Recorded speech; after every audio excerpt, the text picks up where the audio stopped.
Lanjut kembali di video yang ketiga. Jadi aku ingin berbagi bagaimana supaya kita tuh tidak kesel sama orang, kita tidak jengkel. Pertama sih ada, nggak mungkin enggak, kita masih manusia.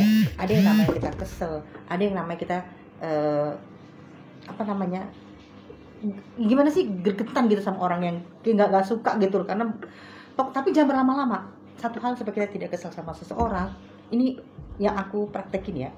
Jadi kalau ada orang telepon nih menceritakan sesuatu terhadap orang itu tentang kita, aku tutup telepon, aku nggak mau pikirin, tidak mau masukkan pikiran aku ini hal negatif tentang apapun.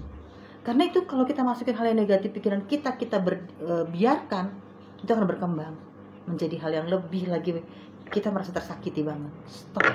Itu buat aku belajar untuk kalaupun bukan aku yang diceritain ya, dia menceritakan seseorang, aku nggak mau pikirin. Stop. Habis itu telepon, sudah aku mau fokus sama aktivitasku, fokus bagaimana aku buat konten kembali, apa yang menjadi pengalaman aku untuk aku bagikan. Karena saat ini banyak hal negatif yang masuk dalam pikiran kita, banyak banget.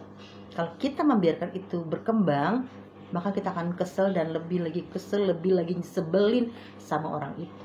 Stop. Hidup ini terlalu kecil, terlalu sempit kalau kita sakit hati kesel sama seseorang. Wajar kita kesel, tapi cukup hanya beberapa detik, buang dan jangan pikirkan. Semakin kita pikirkan, kita akan semakin kesel, semakin gemes sama orang itu. Jadi stop kesel, stop untuk membayangin hal-hal yang